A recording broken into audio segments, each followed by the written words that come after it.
시간이 되었으므로 우리 다 같이 일어나셔서 주학에 맞춘 묵상기도 하심으로 6월 첫 주 예배를 드리도록 하겠습니다.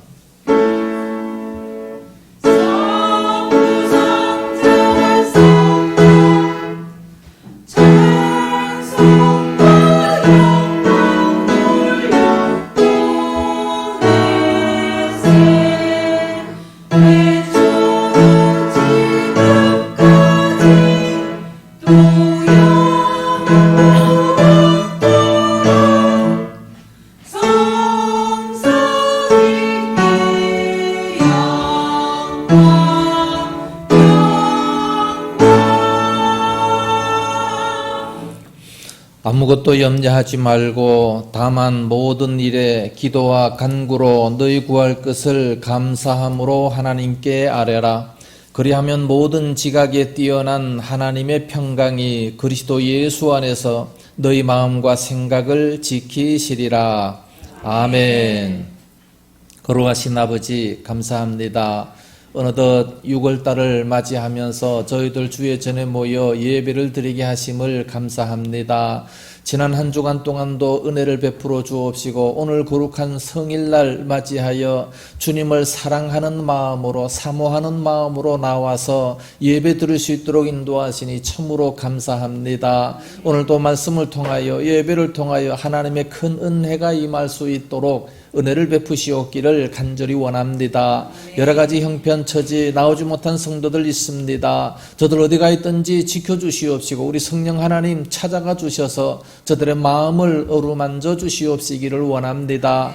귀한 예배의 시간마다 순서마다 우리 주님 큰 은혜와 사랑으로 함께하여 주옵시기를 간절히 원하오며 예수님 이름으로 기원하옵나이다. 아멘. 찬송가 38장 부르겠습니다.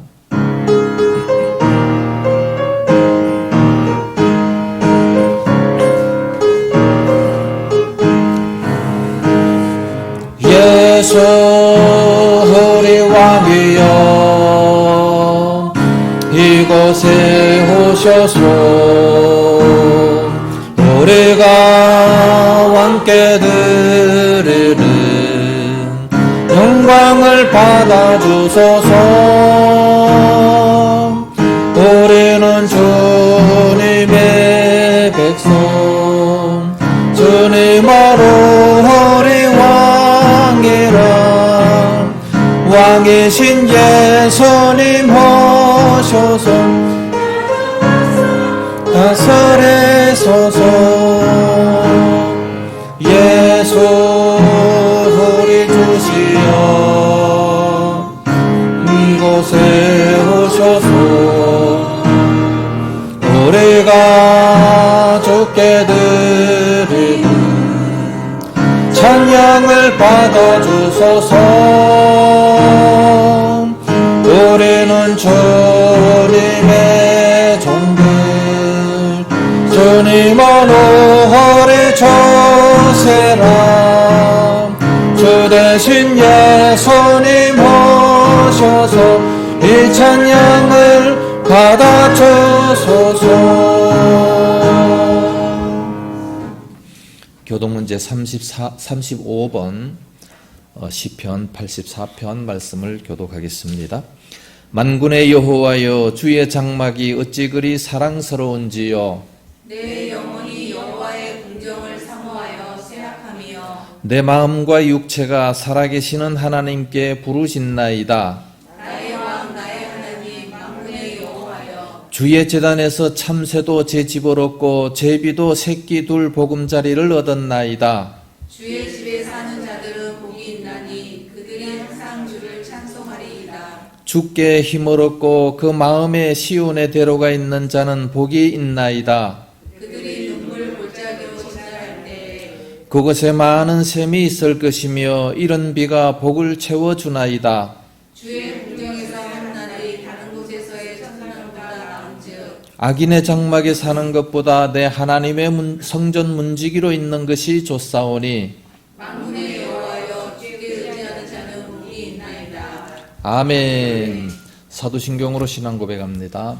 전능하사 천지를 만드신 하나님 아버지를 내가 믿사오며 그 외아들 우리 주 예수 그리스도를 믿사오니 이는 성령으로 잉태하사 동정녀 마리아에게 나시고 본디오 빌라도에게 고난을 받으사 십자가에 못 박혀 죽으시고 장사한 지 사흘 만에 죽은 자 가운데서 다시 살아나시며 한노래 오르사 전능하신 하나님 우편에 앉아 계시다가 저리로서 산자와 죽은 자를 심판하러 오시리라.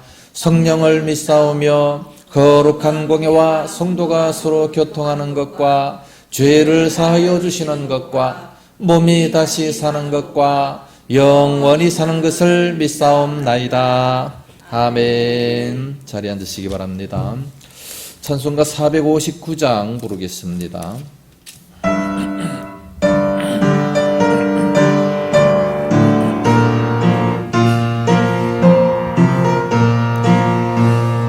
누가 주를 따라 섬기려는가? 누가 죄를 떠나 저만 따를까? 누가 주를 섬겨 남을 구할까? 누가 주의 뒤를 따라가려나?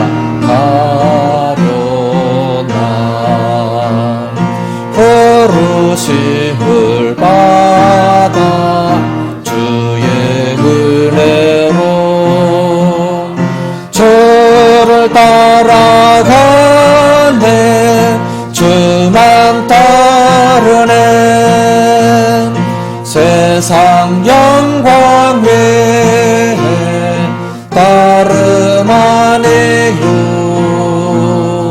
그 신사랑 은혜 저만 따르고 주가 내려주신 은혜의 매번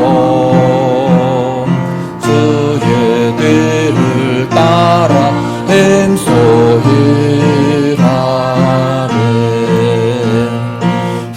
부르심을 받아 주의 은혜로 저를 따라가네. 주만 따르네. 반란 비방 많고 원수 강하나 주의 용서도 힘이 강하네. 누가 늘리고 넘어뜨리랴. 변함없는 진리 승리하리라. 기쁜 찬송하며 주의 은혜로 주를 따라가네. 주만 따르네. 할렐루야. 기도하겠습니다. 사람이 나를 섬기려면 나를 따르라. 아멘. 거룩하신 아버지 은혜를 감사합니다. 참으로 우리가 주님을 섬긴다고 오늘 또 주님 전에 찾아 나왔습니다. 그러나 주님을 따르라 말씀하셨나이다. 누구든지 나를 따라오려거든 자기 십자가를 지고 자기를 부인하고 따라오라 말씀하셨나이다. 희생과 고난을 각오하고 따라오라 말씀하셨습니다. 하나님 아버지, 오늘날 이 세상에서 세상 쾌락이 너무나도 많은 이때에 참으로 주님을 따라갈 때에 어떤 고난도 각오하고 주님을 따라가는 저희들이 다 되게 하여 주시옵시기를 원합니다. 거룩하신 아버지, 오늘 또 우리 모든 성도들 모였습니다. 마음문을 활짝 열게 하여 주시옵시고 오늘도 말씀을 통하여 큰 은혜가 임할 수 있도록 인도하여 주시옵소서. 하나님 아버지, 참으로 코로나로 말미암아 세상에 많은 어려움과 고통이 있습니다. 너무나도 오랫동안 코로나로 말미암아 고통을 당하고 있사오니 아버지여, 이제는 해방시켜 주시옵시기 원합니다. 모든 고통이 다 물러가기를 원합니다. 우리 하나님, 참으로 여러 가지 온 세상에 여러 가지 죄악으로 말미암아 고통을 당할 때에, 여러 가지 전염병으로 말미암아 고통을 당할 때에 우리 주님께서 이제 손을 거두라 물러가라 말씀하시니 다 사라진 줄로 믿습니다. 이 땅의 모든 코로나가 우리 주님 말씀하셔서 다 사라지게 하여 주시옵기를 간절히 원합니다.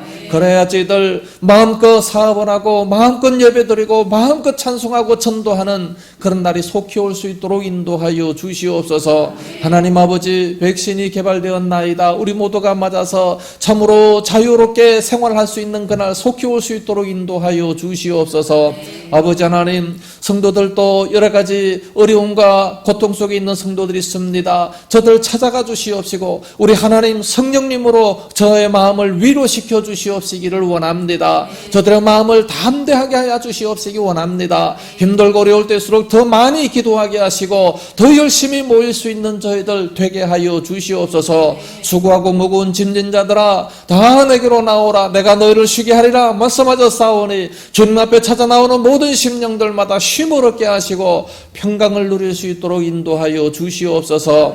하나님 아버지, 어느덧 5개월이 지났습니다. 이제 6월 첫 주를 맞이했습니다. 참으로 국가 보훈의 달이 온나이다. 하나님 아버지, 이 민족을 주님께서 지켜주시옵시기를 간절히 원합니다. 모든 위정자들을 붙들어 주옵시고 대통령을 위시해서 모든 국회의원들을 우리 주님 사로잡아 주시옵시기 원합니다. 하나님의 말씀을 기초로 법을 만들게 하여 주시옵소서. 세상 주관으로 법을 만드는 것이 아니라 하나님의 뜻대로 법을 만들게 하여 주옵시기를 원합니다. 그러므로 말미암아 진리가 우뚝 세워지게 하시고 서민들이 잘 살 수 있는 아름다운 민족이 되어질 수 있도록 인도하여 주시옵소서. 하나님 아버지, 뿐만 아니라 코로나도 속히 사라질 수 있도록 인도하여 주옵시고 모든 의료진들에게도 힘과 은혜를 더하여 주시옵기를 간절히 원합니다. 걸어가신 아버지, 주의 재단 붙잡아 주셔서 참으로 주님 전에 더욱 열정을 품고 주님을 섬기게 하여 주시옵소서. 아버지여, 참으로 충성된 일꾼들이 점점 더 많이 모일 수 있도록 인도하여 주시옵소서. 오늘 또 귀한 말씀을 듣고자 원합니다. 한마디도 땅에 떨어지지 않게 하시고 말씀을 듣는 것마다 큰 은혜가 임할 수 있도록 역사하여 주시옵소서. 또 유튜브 방송이 시작되었습니다. 하나님 아버지, 인터넷을 통해서 예배드리는 모든 심령들에게도 동일한 은혜와 사랑으로 함께하여 주옵시기를 간곡히 원하오며 예수님 이름으로 기도드리옵나이다. 아멘. 하나님 말씀을 보겠습니다. 갈라디아서 제6장 12절에서 18절 말씀 우리 서로 한 절씩 교독을 하겠습니다.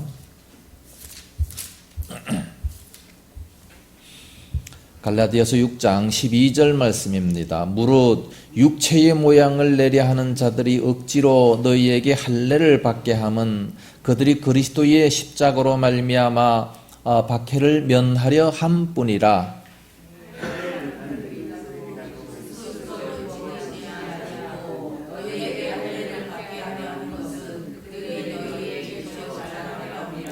그러나 내게는 우리 주 예수 그리스도의 십자가 외에 결코 자랑할 것이 없으니 그리스도로 말미암아 세상이 나를 대하여 십자가에 못 박히고 내가 또한 세상을 대하여 그러하니라. 할례나 무할례가 아무것도 아니로되 오직 새로 지으심을 받는 것만이 중요하니라. 무릇 이 규례를 행하는 자에게와 하나님의 이스라엘에게 평강과 긍휼이 있을지어다. 이후로는 누구든지 나를 괴롭히지 말라. 내가 내 몸에 예수의 흔적을 지니고 있노라. 같이 형제들아, 우리 주 예수 그리스도의 은혜가 너희 심령에 있을지어다. 아멘. 이 시간 시온 찬양대 찬양이 있겠습니다.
할렐루야. 기도하겠습니다.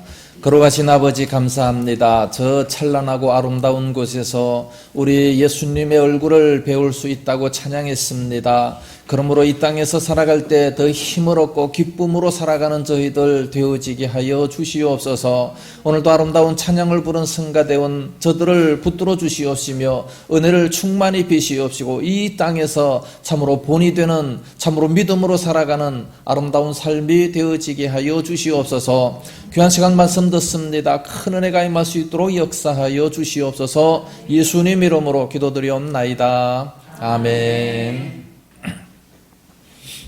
할렐루야. 15절 말씀 보니까 할례나 무할례가 아무것도 아니로되 오직 새로 지으심을 받는 것만이 중요하니라 그랬습니다.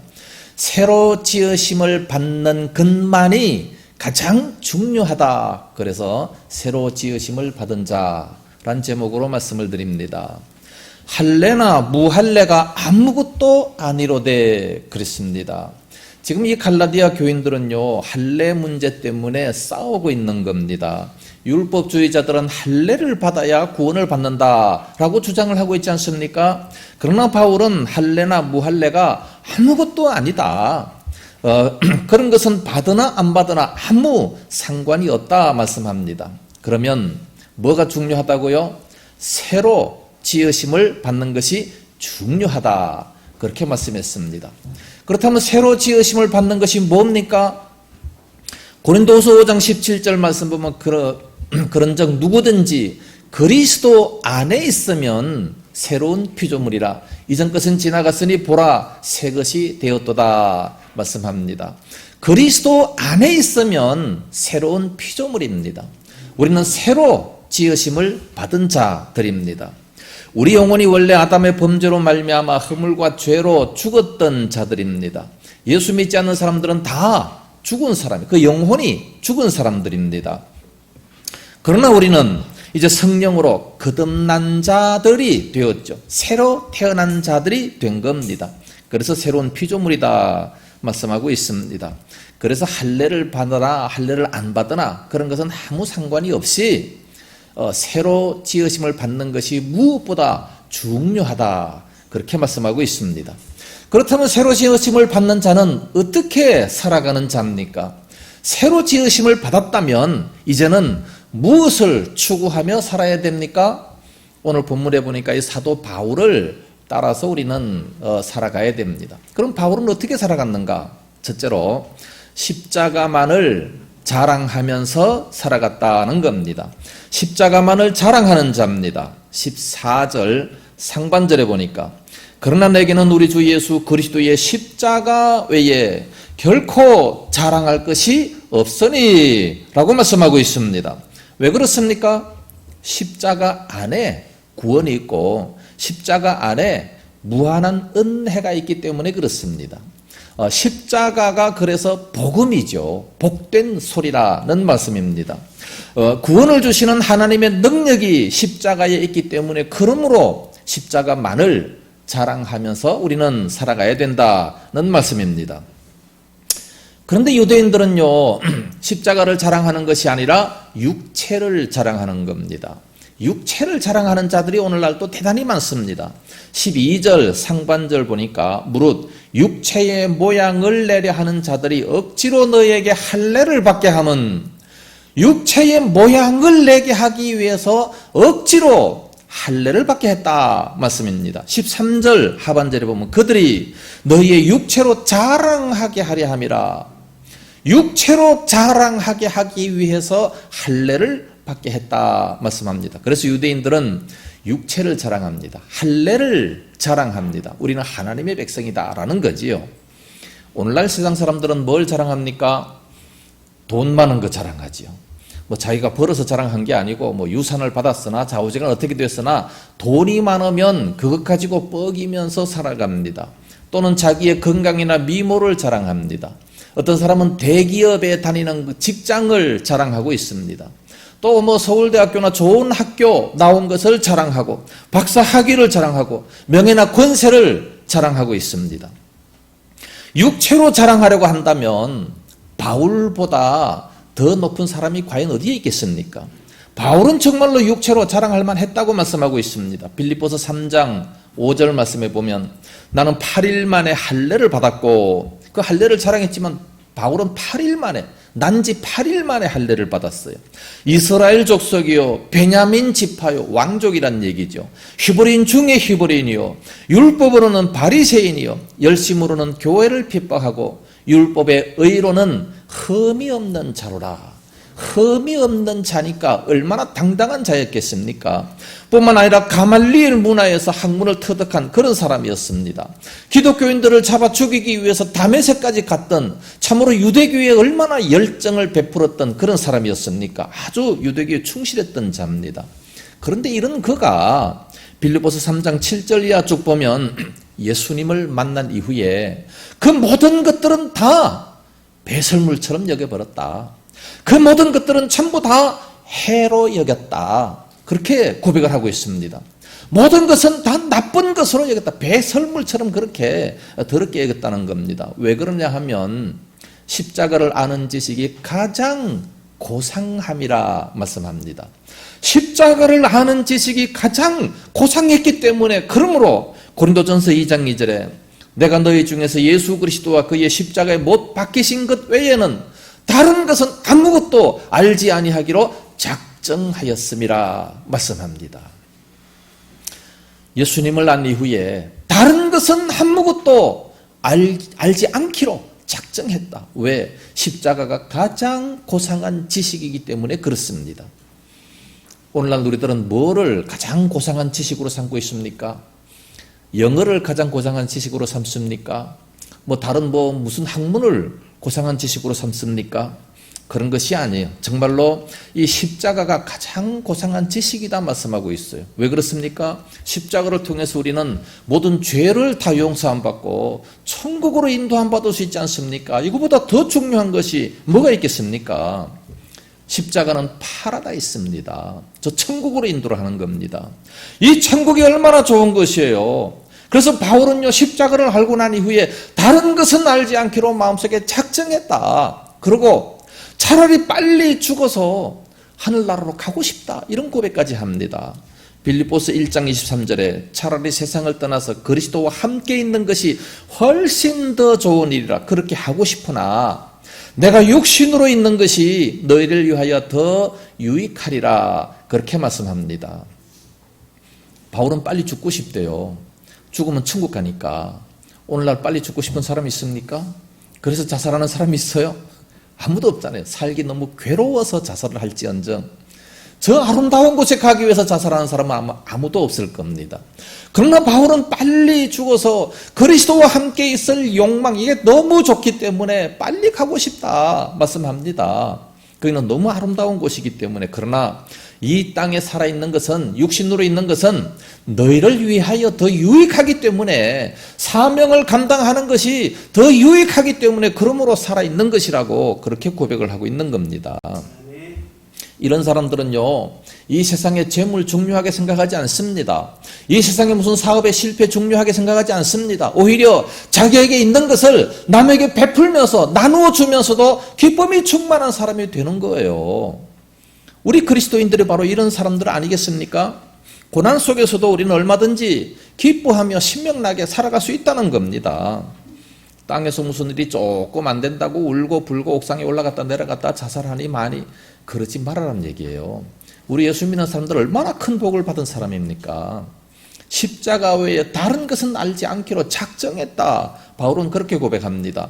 이 세상의 모든 것들을 막 잔뜩 모아놓고 막 돈을 막 왕창 벌고, 그게 굉장히 좋은 것 같지요. 이미 그렇게 한 사람이 다 있어요. 그런 사람이 고백을 합니다. 뭐라고 고백합니까? 전도서 1장 2절에 이 세상 모든 것들은 헛되고 헛되며 헛되고 헛되니 모든 것이 헛되도다.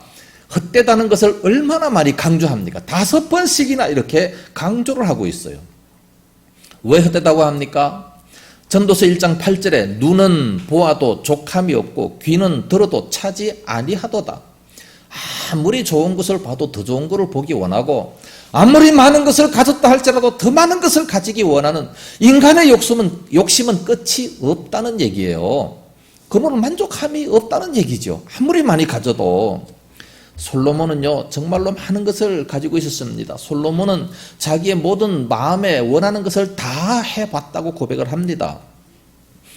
여자도 1000명 정도 거느려 봤고, 집도 막 큰 집을 지어가지고 그 안에 수영장도 만들어 봤고, 남녀 종들도 힘이 많았고, 은과 금과 및 모든 보배도 수없이 많이 잔뜩 쌓아놨고, 노래하는 남녀들과 인생들이 기뻐하는 처와 첩들을 많이 두었노라. 그렇게 고백을 합니다. 전도서 2장 4절부터 10절까지예요.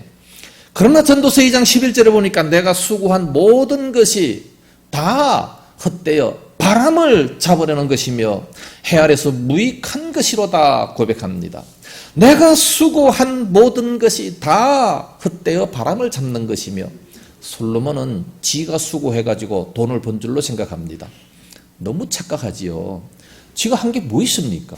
노동을 했습니까? 뭘 했습니까? 그냥 다 갖다가 막 하나님께서 가서 쏟아 부어주시니까 그냥 그걸 쌓아놓은 거지요. 그럼에도 불구하고 내가 수고한 모든 것, 그럼에도 불구하고 또 다 헛된 것이다. 바람을 잡으려는 것이다. 나이 들어보면 다 헛된 것이다. 그렇게 고백할 수밖에 없는 거예요. 나이 들어서 후회하지 말고 우리는 일찌감치 이미 그렇게 살아보고 다 경험해보고 말해주잖아요. 여러분, 책이 왜 좋습니까? 왜 공부합니까? 이미 살아본 사람이 자기의 경험을 다 얘기하면서 이거는 이래서 좋다, 이것은 이래서 나쁘다 다 얘기하니까 그것을 배운 사람들은 배운 대로 살아가는 거예요. 이 책이 없으면, 그걸 못 배운 사람들은 자기가 다 경험을 해봐야 되는 거예요. 그게 얼마나 힘들겠습니까? 그런데 우리는 지금 다 배우고 있잖아요. 책도 있죠. 또 선생님들이 있죠. 부모님들이 있죠. 그걸 통해서 다 배우게 돼요. 다 배우니까 그렇게 하면 안 되는구나. 이렇게 하면 좋은 거구나. 다 알고 있어요. 이미 솔로몬이 모든 것을 다 가져보고 고백하지 않습니까? 다 바람을 잡는 것이다. 헛되고 헛된 것밖에 없다. 그러기 때문에 가장 중요한 것이 뭐냐? 십자가를 자랑해야 되는 거예요. 십자가만 알기로 작정했다는 것처럼 그렇게 해야 된다는 겁니다.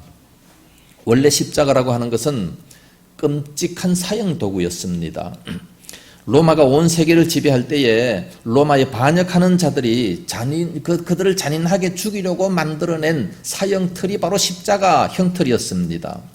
이 십자가를 자랑한다는 얘기예요. 사형틀을 자랑한다는 얘기입니다. 오늘날 정기 고문 때 그만 너무 힘들지 않습니까? 정기 고문하면 막 너무 힘들어가지고 자백을 하고 하는데, 정기 고문 때를 쬐끄맣게 모형을 만들어서 십자가 이렇게 목에 걸고 다녀요. 칼로다가 사람을 죽였는데 그 피 묻은 그 칼을 모형으로 만들어가지고 목에 걸고 다녀요. 자랑스럽게. 그런 사람 있습니까? 아무도 없잖아요. 얼마나 끔찍해요. 오늘날 수많은 사람들은 이 기독교의 이 십자가를 장식물로 사용하고 있습니다. 목걸이로도 반지로도 넥타이 핀으로도 또는 자동차에도 붙이고 다닙니다. 자랑스럽게 그렇게 하고 다니는 거예요. 이 십자가 처형은 주후 315년도에 없어졌습니다. 로마인들이 가장 극형하게, 가장 극랄하게 고문을 당하면서 죽이고자 하는 것이 십자가형인데, 그래서 자기들이 그것을 만들었는데, 자기들이 만들어 놓고도 보니까 너무 끔찍해서 자기들이 없애버렸습니다. 주후 315년도에. 이와 같이 너무나 잔인한 것으로 인정했기 때문에 그래서 그렇습니다. 중국의 대련에 가면 여순 감옥이 있습니다. 제가 한번 갔다 와 봤는데 거기 안중근 의사가 갇혀 있었던 곳이죠. 거기 가면 사형틀이 있습니다. 단두대라는 곳이죠. 단두대에 이렇게 높이 있는데 목 걸고 이렇게 있다가 밑에가 툭 빠지면 툭 떨어지면서 그냥 목이 이렇게 목이 이렇게 숨을 못 쉬어서 죽게 되는 겁니다. 이걸 보면 막 굉장히 섬뜩하고 막 끔찍하고 참 보기 싫어지는 그런 단두대, 사형틀입니다. 그런데 이 단두대는요, 가장 쉽게 죽을 수가 있는 곳입니다. 그 얘기를 들어보면 목이 딱 걸려서 탁 떨어지면 여기 이 충격에 의해 가지고 머리와 이 몸과 이 연결되어 있는 신경이 차단이 된다는 거예요. 그러니까 탁 떨어지면서 그냥 뭐 꿈틀하다 그냥 바로 죽어버린다는 거죠. 다 차단되기 때문에 고통이 없이 죽는 거예요. 그런데 십자가는요, 달릴 때부터 죽을 때까지 고통을 당하는 겁니다. 얼마나 힘들겠습니까? 그래서 예수님께서는 할 수만 있으면 이 십자가를 안 지려고 기도하지 않았습니까? 이 잔을 내게서 옮겨 주십시오.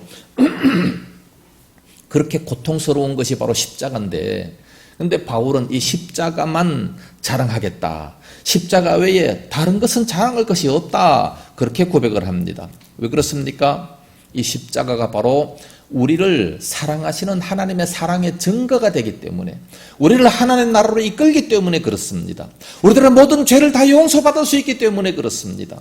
모든 문제가 있으면 십자가 밑에 나가서 기도하면 다 들어 응답을 받을 수 있기 때문에, 그래서 십자가만을 자랑한다고 말씀하고 있는 겁니다. 갈라디아 교회에 이렇게 편지를 쓴 바울은 고린도 교회도 편지를 쓰면서 이렇게 편지 씁니다. 고린도전서 1장 23절에 보면, 우리는 십자가에 못 박힌 그리스도를 전하니 유대인에게는 끄리끼는 것이요 이방인에게는 미련한 것이로되 오직 부르심을 입은 자들에게는 유대인이나 헬라인이나 그리스도는 하나님의 능력이요 하나님의 지혜니라 말씀합니다. 하나님의 능력, 구원을 주시는 하나님의 능력이 되기 때문에 그래서 십자가만 자랑하겠다, 그렇게 말씀합니다. 참으로 이 바울은 어디를 가도 십자가만 얘기합니다. 종은 동쪽을 쳐도 띵, 서쪽을 쳐도 띵, 동서남북 아무 곳을 쳐도 띵 소리가 나는 것처럼 바울은 어디를 건드려도 항상 십자가만 자랑하고 십자가만 얘기를 하는 겁니다. 베드로 역시 예수님께서 부활 후에 성령 받고 난 이후에 오직 예수 그리스도의 십자가와 부활만 증거하는 그런 모습을 보게 됩니다. 오늘 우리들도 이런 것을 증거해야 돼요. 뭐 예수 믿으면 좋다더라, 교회 가니까 뭐 목사님이 이쁘고 우리 교회가 멋지게 장식되고 그런 거 얘기하지 말고 십자가를 얘기해야 됩니다. 예수님께서 우리들의 모든 죄를 대신해서 십자가에 죽어주셨다. 이 얼마나 놀라운 사랑이냐. 믿기만 하면 천국 간다는 이 놀라운 십자가를 우리는 자랑할 수 있어야 됩니다. 할렐루야. 오래전 캐나다의 토론토에서 있었던 사건입니다. 한 호수에 오리 한 마리가 있었는데 먹이를 먹다가 병따개, 깡통따개가 부리에 딱 걸려버렸어요. 그래서 먹이를 못 먹고 아사 상태에 있게 되는 겁니다. 모든 동물 보호자들이 그 오리를 잡아서 그것을 빼주려고 노력을 합니다. 그런데 이 오리가 도무지 잡히질 않아요. 도망을 가는 거죠. 막 결사적으로 도망갑니다. 그래서 사람들은 그 오리를 살려주기 위해서 어떻게 하면 저거를 생포할 수 있겠느냐, 큰 거물을 만들었습니다. 몇백만 원 들어가지고 큰 거물을 만들기도 하고, 그러면 어찌나 잽싸게 도망가는지 잠대 실패를 했어요. 물속으로 뛰어들면 또 스카이 다이버를 또 동원시켜가지고 무트로 땅으로 쫓아내가지고 잡으려고 했지만 번번이 실패할 수밖에 없었습니다. 마지막으로 오리 전문가를 불러가지고 맛있는 먹이로 유인을 합니다. 모든 오리들이 다 와서 맛있는 먹이를 먹지만 그 오리만큼은 오지를 않아요. 사람들이 나를 잡아 죽이려고 한다, 그런 생각을 가지고 안 오는 겁니다. 결국은 굶어 죽고 말았습니다. 이 얼마나 바보 같은 그런 짓입니까? 참으로 이 말이 안 통한다는 이게 대단히 비참한 거예요. 하나님께서 우리들에게 말씀하시고자 하시는데 이 말을 못 알아들으니 얼마나 답답합니까? 참 모든 동물 보호가들도 동물을 그렇게 사랑해서 하려고 하지만 그걸 이해를 못한다는 거지요. 자기를 잡아 죽이는 줄 알고 필사적으로 도망가는 겁니다. 참으로 바보예요. 마찬가지로 예수님께서 이 땅에 오셔가지고 참으로 우리를 천국으로 인도하시기를 원하십니다. 아담의 범죄로 말미암아 모든 인류는 다 이제 죽어서 지옥 가야 할 수밖에 없는 그런 모습이 됐는데, 그런 인생을 살려서 구원하시기 위해서, 저 아름다운 천국으로 인도하시기 위해서 대신 십자가에 죽어주셨다. 이 얼마나 아름다운 복된 소리입니까? 이 복음을 증거해도 아무도 안 믿어요. 얼마나 바보 같습니까? 이 한평생 100살까지 건강하게 살아봤자 그게 무슨 소용이 있어요? 너무나 짧은 인생이란 말씀합니다.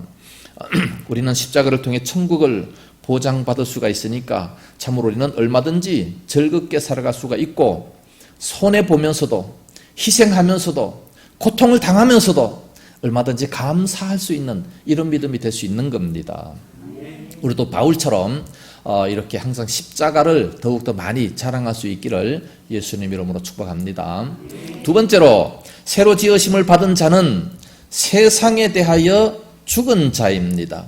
14절 하반절에 보니까 그리스도로 말미암아 세상이 나를 대하여 십자가에 못 박히고 내가 또한 세상에 대하여 그러하니라 라고 말씀합니다. 바울은 세상에 대하여 못을 박았습니다. 세상도 바울을 못 박았다 그렇게 말씀합니다. 서로가 서로에 대해서 십자가에 못 박았습니다. 십자가에 못 박았다 뭔 뜻입니까?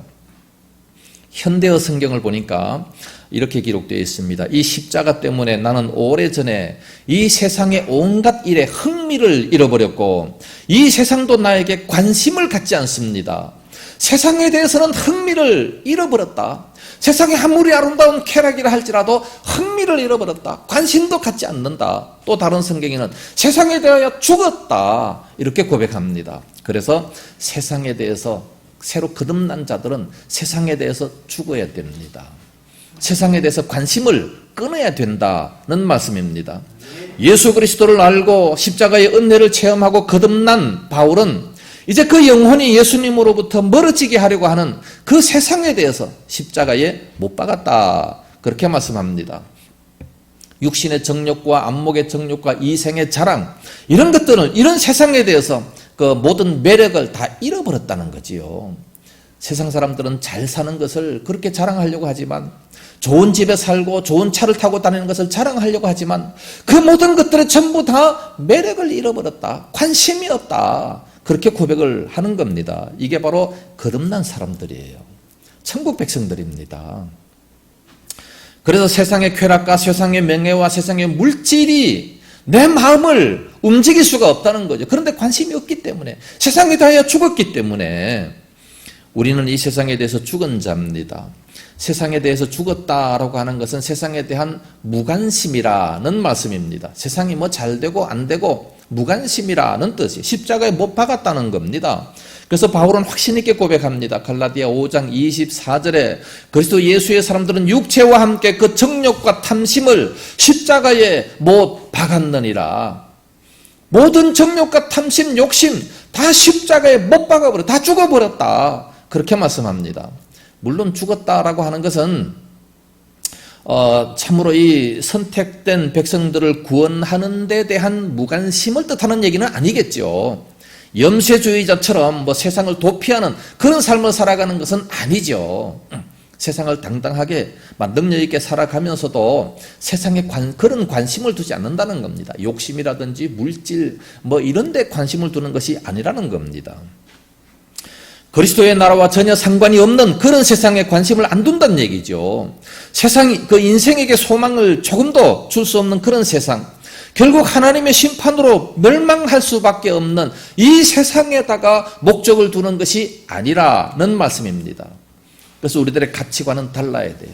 예수 믿는 사람들의 가치관은 달라야 돼요. 어떻게 하면 돈 많이 벌어 잘 살까? 이게 아니에요. 어떻게 하면 돈 많이 벌어 주의 일을 할까? 이렇게 돼야지요. 하나님 나라에 관심이 있어져야 되는 겁니다. 그래서 예수님께서 마태복음 6장 33절에 너희는 먼저 그 나라와 그의 의를 구하라 말씀하셨습니다. 그리하면 이 모든 것을 너에게 더해 주신다 말씀하셨습니다. 그런데 우리는 또 그 뒤에 것만 강조해가지고 모든 것을 더함 받기 위해서 또 그 나라와 그의 의를 구한다. 그게 아니에요. 그 나라와 그의 의를 위해서 살다가 보면 하나님께서 나머지는 다 채워주신다. 그런 말씀이에요. 그래서 마태복음 6장 32절 그 전절에 무엇이 있어야 할 것을 하나님이 이미 다 아신다라고 말씀했어요. 그러므로 걱정할 필요가 없는 거예요. 뭐 세상 일 때문에 싸울 필요가 전혀 없다는 말씀입니다. 할렐루야. 전에는 세상 것으로 만족하고 전에는 세상 것으로 기쁨을 얻었으나 이제는 가치관이 완전히 달라서 우리의 인생관, 인생의 목적이 완전히 달라서 신령한 것으로 바뀌어지게 되는 겁니다. 그래서 바울은 갈라디아 2장 20절에도 이렇게 고백합니다. 내가 그리스도와 함께 십자가에 못 박혔나니 누가요? 내가 바울이 그리스도와 함께 십자가에 못 박혔다 죽었다는 얘기예요. 그러므로 이제는 내가 사는 것이 아니요 내 속에 그리스도께서 사시는 것이라. 그러나 내가 육체 가운데 사는 것은 나를 위해서 죽으신 그 예수님을 위하여 산다. 그렇게 고백하고 있습니다. 우리의 육체는 예수님과 함께 이미 십자가에 다 못 박은 그런 자들이 되어야 합니다.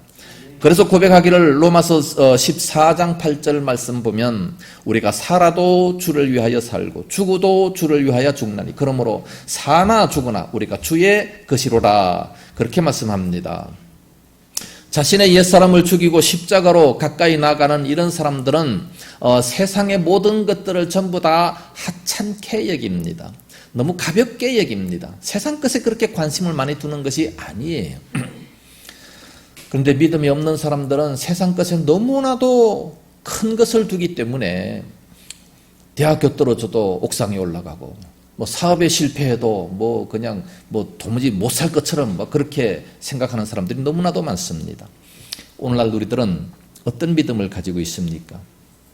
예수를 믿으면서도 여전히 세상 것이 좋고 세상 일에 관심에 끌리고 있습니까? 대만은 이 세상을 사랑하여 데살로니가로 갔고 디모데후서 4장 10절에 말씀하고 있습니다. 대만은 세상을 사랑해서 자기 고향으로 갔다 말씀합니다. 예수님을 따라다니다가 오늘날 우리들도 세상을 사랑한 사람들이 많습니다. 교회에 나왔지만 그러나 세상을 사랑해서 교회를 그만두고 나가는 사람들이 많이 있다는 것을 말씀하고 있습니다. 오늘 우리는 모든 세상적인 욕심이나 세상적인 모든 즐거움 이런 것들은 다 십자가에 못 박을 수 있어야 됩니다. 그게 바로 그리스도인 거듭난 자들의 모습이라 말씀합니다. 그래서 우리는 세상 일에 너무 욕심을 품지 마세요. 세상에서 비난을 받으면서까지 구두쇠가 돼가지고 자기만을 위해 살고자 하는 이런 사람들이 많습니다. 이제는 그렇게 살 필요가 없어요. 오히려 베풀면서 나누면서 살아가는 그런 자들이 돼요. 거기에 그렇게 하는 것이 오히려 훨씬 더 기쁨이 있습니다. 나누면서 살아라 그러니까 어떤 사람들은 목사님 나눌 게 있어야 나누지요. 베풀 게 있어야 베푸지요.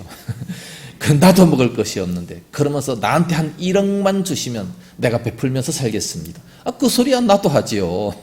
나한테 1억만 줘보세요. 1천만 원어치 나도 베풀면서 살겠습니다. 왜 그 말은 뭐 누구든지 하지요. 그러나 이것은요 아무것도 없을 때 나 먹을 것이 없는데도 불구하고 내가 먹을 것을 주는 겁니다. 그러니까 내가 못 먹는 거죠. 이게 고난이죠. 이게 바로 희생 아니겠습니까? 그게 좁은 길이라 말씀합니다. 좁은 길로 가라. 힘든 일이잖아요. 그게 좁은 길, 그게 예수 믿는 사람이에요. 그럼에도 불구하고 즐겁게 할 수 있는 것이 뭐냐? 우리는 1만 달란트를 용서받았잖아요. 그러니까 100데나리온은 아무것도 아닌 거예요. 얼마든지 기쁨으로 100데나리온 다 그냥 나눠줄 수 있어요. 이런 믿음이 되라는 말씀이지요. 그래서 세상에 대하여 우리는 죽은 자입니다. 세상에 대해서 더 이상 욕심 부리지 마세요. 세 번째로는 새로 지으심을 받은 자는 예수의 흔적을 가진 자라고 말씀하고 있습니다. 17절에 이후로는 누구든지 나를 괴롭게 하지 말라. 내가 내 몸에 예수의 흔적을 지니고 있느라.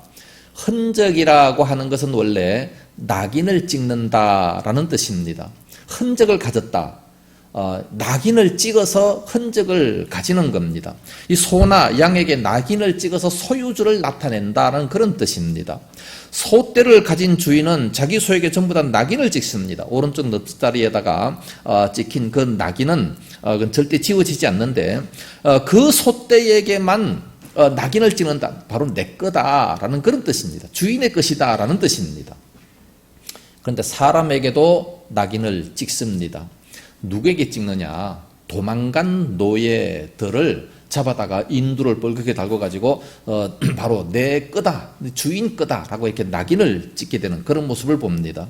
또는 죄수들이나 전쟁 포로들, 노예들, 이 탈영자 이런 자들에게도 낙인을 찍게 되어 있습니다. 한번 낙인이 찍히면 그 신분을 더 이상 감출 수가 없는 거예요. 오늘날 문신하는 사람들도 많은데 문신하면 안 지워지지 않습니까? 그 문신이 참 뭐가 좋은지 성경은 문신하지 말라고 분명히 말씀하고 있는데 우리 예수 믿는 사람도 문신을 하면 안 됩니다.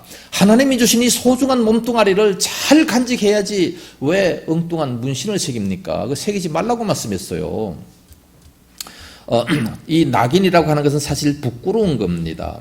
근데 바울은 이 부끄러운 말을 쓰고 있어요. 나는 예수의 흔적을 가졌다. 예수의 낙인을 찍은 사람이다. 그렇게 말씀합니다. 자기 몸에 예수의 낙인이 찍혔다는 것은 이건 참 부끄러운 것인데 사실은, 그런데 이것을 자랑스럽게 여기고 있다는 겁니다.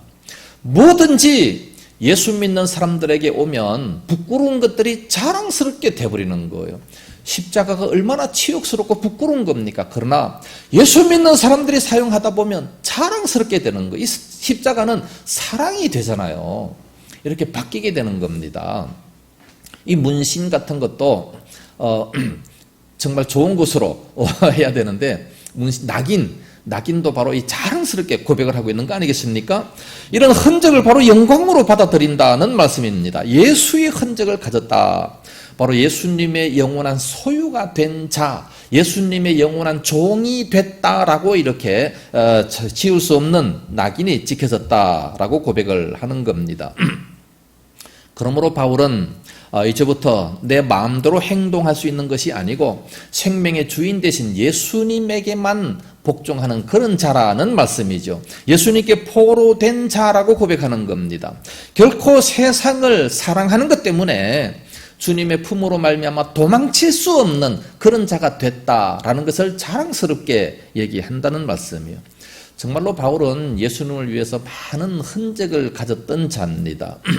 복음 전파를 위해서 당했던 그 수많은 흔적들을 고린도후서 11장 23절에서부터 27절까지 고백하고 있습니다. 거기에 보면 이렇게 고백합니다.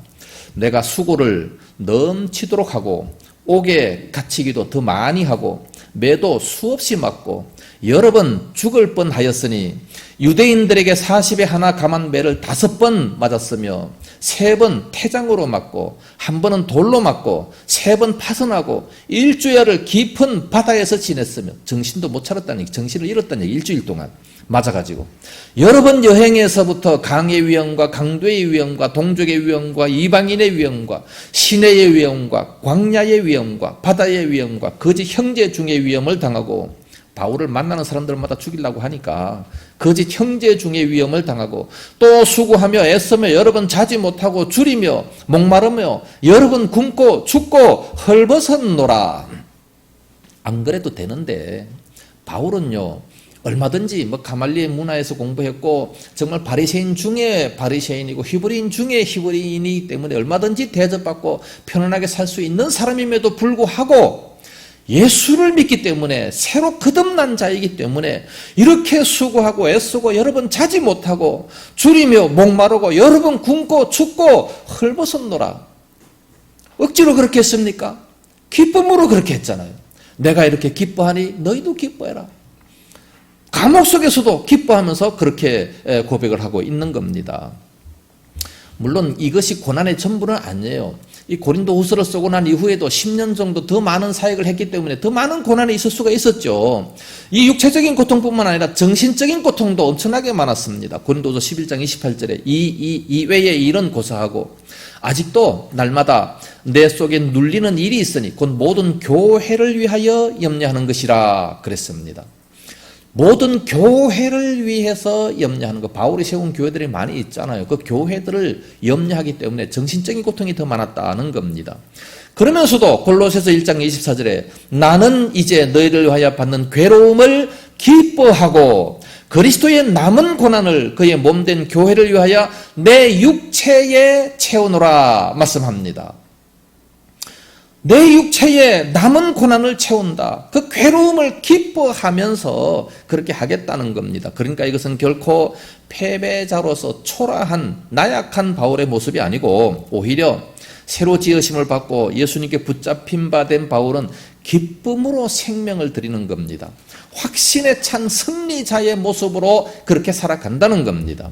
예수님께서도 말씀하셨습니다. 마태복음 5장 11절 말씀 보면 나로 말미암아 너희를 욕하고 핍박하고 거짓으로 너희를 거스려 모든 악한 말을 할 때에는 너희에게 복이 있나니 기뻐하고 즐거워하라. 왜? 하늘에서 상이 크기 때문이다 말씀합니다.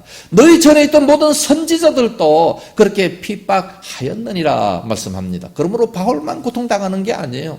우리 예수 믿는 사람들만 그렇게 되는 게 아니고 모든 사람들이 다 그렇게 핍박당할 수 있다는 얘기입니다. 그럼에도 불구하고 하늘의 상급을 생각하며 기뻐하고 즐거워할 수 있다는 말씀입니다. 할렐루야.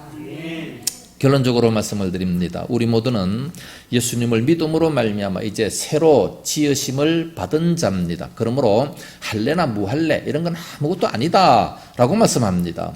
우리 거듭난 성도들은 거듭난 성도답게 하나님의 자녀답게 살아가야 됩니다. 이제부터는 십자가만을 자랑하며 살아야 됩니다.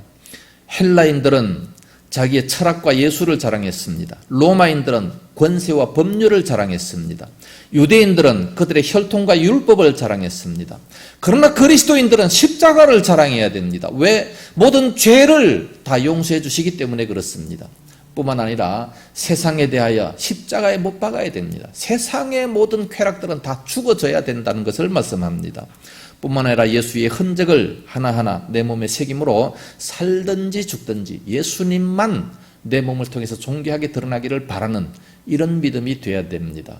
이게 바로 새로 지으심을 받은 자들입니다. 우리 그리스도인들은 이렇게 살아감으로 말미암아 하늘나라에 많은 상급을 쌓아놓고 살아감으로 말미암아 이 땅에서 기쁨과 즐거움으로 능력 있게 살아갈 수 있는 그런 저와 온 성도들 다 될 수 있기를 예수님 이름으로 축복합니다. 기도하겠습니다. 거룩하신 우리 아버지, 은혜와 사랑을 감사합니다.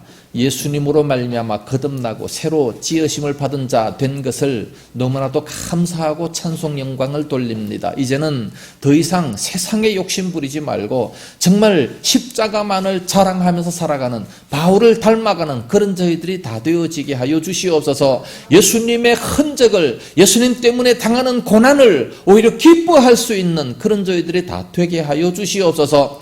예수님 때문에 고난 당할 때 시험 당하지 말고 오히려 감사하며 기뻐할 수 있는 참으로 바울 같은 이런 믿음을 다 가질 수 있도록 은혜를 입혀 주시옵소서. 하나님 아버지, 참으로 이 인생의 목적은 저 천국을 위하여 사는 것입니다. 천국에다가 가치관을 두며 살아갈 수 있도록 천국의 목적을 두고 살아갈 수 있는 이런 우리 모두가 다 되어지게 하여 주시옵소서. 하나님 아버지, 참으로 모든 성도들 붙들어 주시옵시기를 원하오며 우리 한국교회 모든 교우들을 사랑하시고 이와 같은 믿음을 허락하여 주옵시기를 간절히 원하오며 예수님 이름으로 기도드리옵나이다. 아멘. 찬송가 448장 부르시면서 준비하신 헌물을 하나님께 드립니다.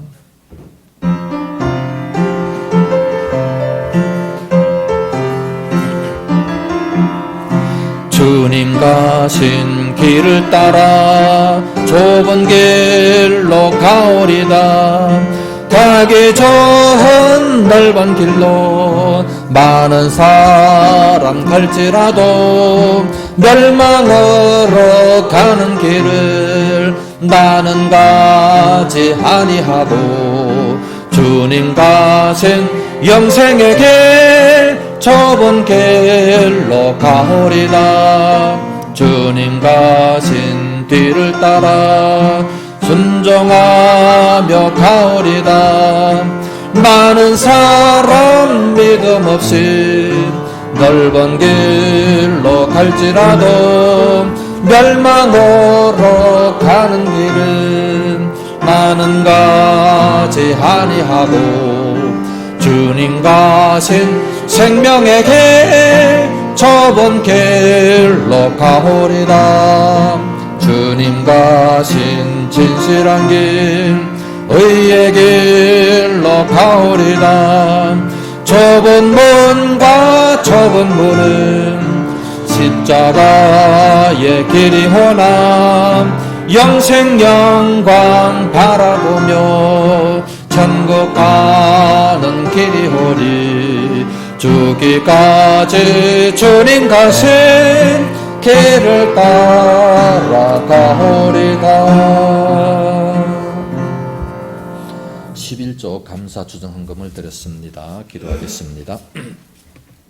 거룩하신 우리 아버지, 은혜를 감사합니다. 오늘도 저희들의 온 몸과 마음과 모든 정성을 하나님 앞에 드리며 또 이렇게 소중한 물질을 주님께 드리게 하시니 감사합니다. 이 모든 물질들이 하늘나라 창고에 가득가득 쌓여지게 하여 주옵시고 이 땅 살아가면서 필요할 때마다 주의 사역을 감당할 때마다 넘치도록 채워주시옵시기를 원합니다. 하나님 아버지, 11조 드리는 그 모두 손길 말씀에 약속하신 대로 하늘문을 활짝 여시고 이 땅에 쌓을 곳이 없도록 많은 것으로 채워주시옵시기를 원합니다. 그래서 많은 사람들에게 구워줄지언정 구워받지 않는 은혜, 참으로 머리가 될지언정 꼬리가 되지 않는 그런 은혜가 임하게 하여 주시옵소서. 은혜에 감사해서 감사의 물 드리는 그 모든 손길 지켜주옵시고 감사 조건들이 점점 많아질 수 있도록 인도하여 주시옵소서. 주정헌금도 드립니다. 꽃으로 이 강단을 아름답게 장식했습니다. 다 갚아주시옵시기 원하오며 저들의 인생이 참으로 하나님 앞에 아름다운 삶이 되어지게 하시고 저들의 가정의 식탁도 항상 풍요롭게 역사하여 주시옵기를 간절히 원합니다.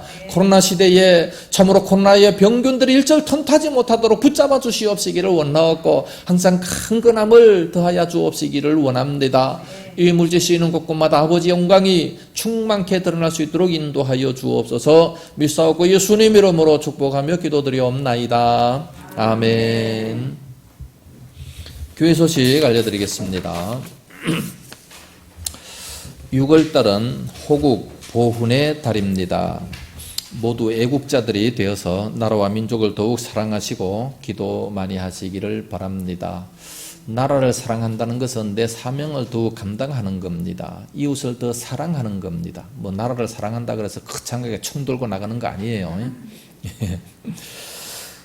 그리고 마지막 주 27일 날에는 외부 강사님을 모시고 특별 집회를 합니다. 그날에는 이웃과 함께 모두 예배를 함께 드릴 수 있도록 많은 사람들을 초청해 주시면 대단히 감사하겠습니다.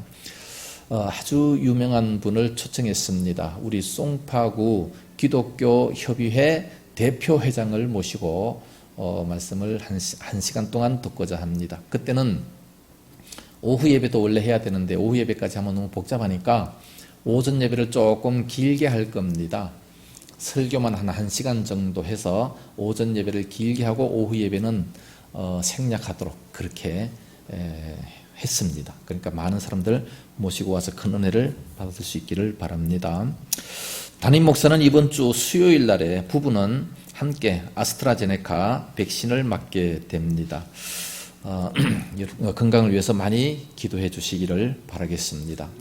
혹시 100만 분의 1 중에 한 사람에 속하면 안 되니까 기도를 많이 해주시면 대단히 감사하겠습니다. 내일 월요일 날에 오승혜 목사님들이 우리 주의교회에서 모이게 되겠습니다. 위에서도 기도해 주시기 바랍니다. 이제 서로서로 인사하시기 바랍니다. 앞뒤 옆자로 인사하시고 안녕하세요. 우리 교회 참 잘 오셨습니다. 한 주간도 복 받으세요. 서로서로 축복하시기 바랍니다. 안 나오신 분들, 또 가신 분은 또 뭐예요? 안 나오신 분들을 위해서 전화도 꼭 한번 해주시고 안부를 물어주시면 대단히 감사하겠습니다. 이제 다 같이 일어나셔서 주기도송 부르고 축도함으로 예배를 마치도록 하겠습니다.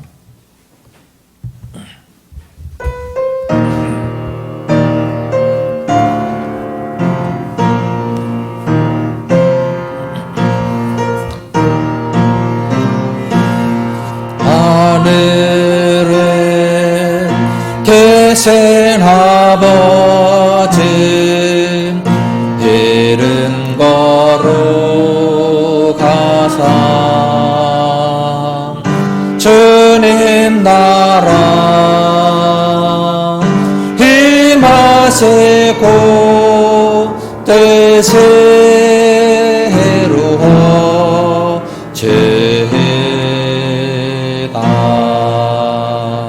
일용할 양식 주시고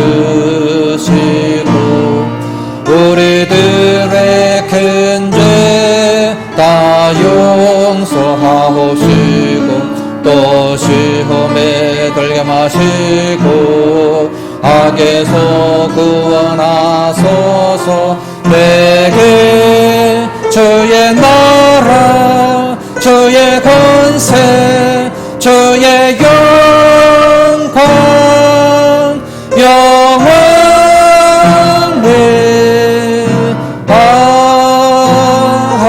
아멘.